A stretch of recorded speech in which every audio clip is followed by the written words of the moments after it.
வணக்கம் நண்பர்களே. ரேஷன் அட்டை வைத்திருக்கக்கூடிய அனைவருக்கும் டிசம்பர் 1 முதல் 4 முக்கிய மாற்றங்கள் பார்த்திங்கன்னா நிகழப்போகுது. அது என்ன மாற்றங்கள் அப்படிங்கிற முழு விவரங்களையும் தெரிந்து கொள்ள வீடியோவை முழுமையாக பாருங்கள். மேலும் இது போன்ற அரசாங்கம் சார்ந்த அனைத்து அப்டேட்களையும் உடனுக்குடனே தெரிஞ்சுக்கணும்னு நினச்சிங்கன்னா வீடியோ லைக் பண்ணிவிட்டு நம்ம சேனலை சப்ஸ்கிரைப் பண்ணி பக்கத்தில் இருக்க பெல்லைக்கான கிளிக் பண்ணி அதில் ஆளுங்கிற ஆப்ஷனை செட் பண்ணி வச்சுக்கோங்க. அப்போ தான் நம்ம அப்லோட் பண்ணுற வீடியோ உடனுக்குடனே உங்களுக்கு நோட்டிஃபிகேஷனாக சேரும். வாங்க வீடியோக்குள்ளே போகலாம். வருகிற 2025ஆம் ஆண்டு டிசம்பர் 1ஆம் தேதி முதல் ரேஷன் கார்டு மற்றும் எல்பிஜி மானியங்கள் எவ்வாறு சரிபார்க்கப்படுகின்றன, வழங்கப்படுகின்றன மற்றும் கண்காணிக்கப்படுகின்றன என்பதில் சில முக்கிய மாற்றங்கள் அமலுக்கு வர உள்ளன. இதற்காக இந்திய அரசாங்கமானது பொது விநியோக முறையின் கீழ் ஆதார் மறு சரிபார்ப்பு, வருமான தணிக்கைகள், நகல் ரேஷன் கார்டு நீக்கம் மற்றும் கடுமையான எல்பிஜி மானிய விதிமுறைகளில் அதிக கவனம் செலுத்தும் புதிய விதிகளை அறிமுகப்படுத்தியுள்ளது. டிசம்பர் 1 முதல் இந்திய அரசாங்கம் கொண்டு வரும் 4 முக்கிய மாற்றங்களானது நாடு முழுவதும் உள்ள மில்லியன் கணக்கான வீடுகளை, குறிப்பாக மானிய விலையில் உணவு தானியங்கள் மற்றும் மலிவு விலையில் எல்பிஜி சிலிண்டர்களை நம்பியிருக்கும் குடும்பங்களை பாதிக்கும் என்று எதிர்பார்க்கப்படுகிறது. முதலாவது மாற்றம், அனைத்து ரேஷன் கார்டு பயனாளர்களுக்கும் கட்டாய ஆதார் சரிபார்ப்பு. துல்லியமான அடையாளத்தை உறுதி செய்வதற்கும் மானிய விலையில் உணவு தானியங்கள் தவறாக ஒதுக்கப்படுவதை தடுப்பதற்கும் ஒவ்வொரு ரேஷன் கார்டு வைத்திருப்பவருக்கும் ஆதார் மறு சரிபார்ப்பை அரசாங்கம் கட்டாயமாக்கியுள்ளது. இந்த மறு சரிபார்ப்பு இயக்கம் அனைத்து வகை ஏபிஎல், பிபிஎல், ஏஏஒய் மற்றும் முன்னுரிமை குடும்பங்களையும் உள்ளடக்கியது மற்றும் ரேஷன் கார்டுடன் இணைக்கப்பட்ட ஒவ்வொரு குடும்ப உறுப்பினரும் தங்கள் ஆதாரை வெற்றிகரமாக அங்கீகரிக்க வேண்டும். காணாமல் போன ஆதார் விவரங்கள், பொருந்தாத பதிவுகள் அல்லது காலாவதியான மக்கள் தொகை தகவல்களை கொண்ட குடும்பங்கள் திருத்தங்கள் செய்யப்படும் வரை தற்காலிகமாக மதிப்பாய்வுக்காக குறிக்கப்படலாம். போலியான ரேஷன் அட்டை அல்லது மோசடியான ரேஷன் அட்டை பயன்பாட்டை கட்டுப்படுத்தவும், பயனாளி தரவுத்தளத்தின் துல்லியத்தை மேம்படுத்தவும் மற்றும் அவர்களின் தகுதியை உறுதிப்படுத்தவும் மாநிலங்களானது டிஜிட்டல் பதிவுகள் மற்றும் பயோமெட்ரிக் தரவை பயன்படுத்தும். ஆதார் சரிபார்ப்பை முடிக்க தவறும் குடும்பங்கள் தடுக்கப்பட்ட ரேஷன் கார்டு பரிவர்த்தனைகள் மற்றும் முடக்கப்பட்ட சலுகைகள் உள்ளிட்ட சேவை இடையூறுகளை எதிர்கொள்ள நேரிடும்.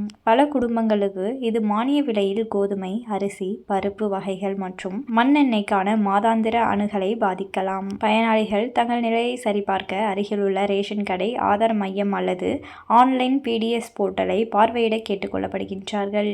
குடும்பத்துடன் இணைக்கப்பட்டுள்ள ஒவ்வொரு ஆதார் எண்ணும் செயலில் இருப்பதையும், சரியான முகவரி மற்றும் பயோமெட்ரிக் தகவல்களுடன் புதுப்பிக்கப்படுவதையும் உறுதி செய்யுமாறு அரசாங்கம் அறிவுறுத்தியுள்ளது.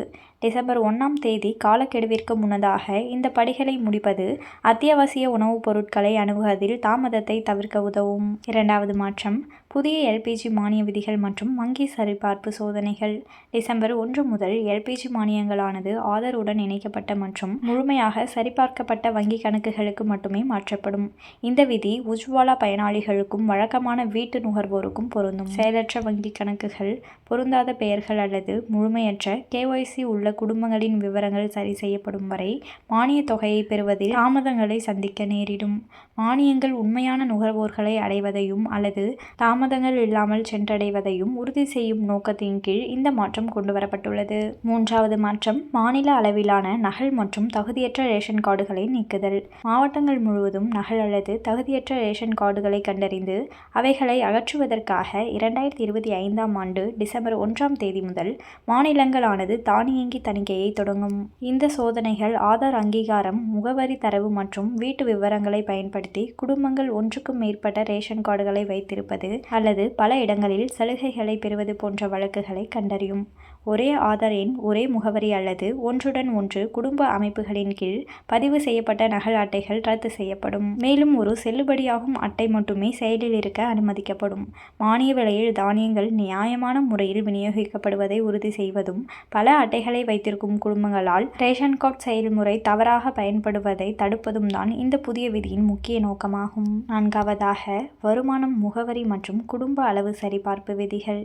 புதிய சரிபார்ப்பு வழிகாட்டுதல்களின்படி பொது விநியோக முறையின் கீழ் துல்லியமான வகைப்பாட்டை உறுதி செய்வதற்காக குடும்பங்கள் தங்கள் வருமான பதிவுகள் மற்றும் குடியிருப்பு விவரங்களையும் புதுப்பிக்க வேண்டும். காலப்போக்கில் வருமானம் அதிகரித்த குடும்பங்கள் இனி பிபிஎல் அல்லது முன்னுரிமை நிலைக்கு தகுதி பெறாமல் போகலாம். மேலும் மாநிலங்கள் அதற்கேற்ப தங்கள் வகையை மறுமதிப்பீடு செய்யும். சமீபத்தில் இடம்பெயர்ந்த குடும்பங்கள் தங்கள் புதிய பகுதியில் உள்ள சரியான பொது விநியோக கடையிலிருந்து ரேஷன்களை தொடர்ந்து பெற அதிகாரப்பூர்வ தரவுத்தள இணையதளத்தில் தங்கள் முகவரியை புதுப்பிக்க வேண்டும். இது சலுகைகளை துல்லியமாக வழங்கப்படுவதை உறுதி செய்கிறது மற்றும் ஒரே ரேஷன் கார்டு பல இடங்களில் பயன்படுத்தப்படுவதை தடுக்கிறது. ஸோ இதுதான் பார்த்தீங்கன்னா ரேஷன் அட்டை வைத்திருக்கக்கூடிய அனைவருக்கும் வெளியான 4 முக்கிய மாற்றங்கள். மேலும் இது போன்ற அரசாங்கம் சார்ந்த அனைத்து அப்டேட்களையும் உடனுக்குடனே தெரிஞ்சுக்கணும்னு நினச்சிங்கன்னா வீடியோ லைக் பண்ணிவிட்டு நம்ம சேனலை சப்ஸ்கிரைப் பண்ணி பக்கத்தில் இருக்க பெல் ஐக்கானை கிளிக் பண்ணி அதில் ஆளுங்கிற ஆப்ஷனை செட் பண்ணி வச்சுக்கோங்க. அப்போ தான் நம்ம அப்லோட் பண்ணுற வீடியோ உடனுக்குடனே உங்களுக்கு நோட்டிஃபிகேஷனாக வந்து சேரும். அடுத்த ஒரு வீடியோவில் பார்க்கலாம். நன்றி.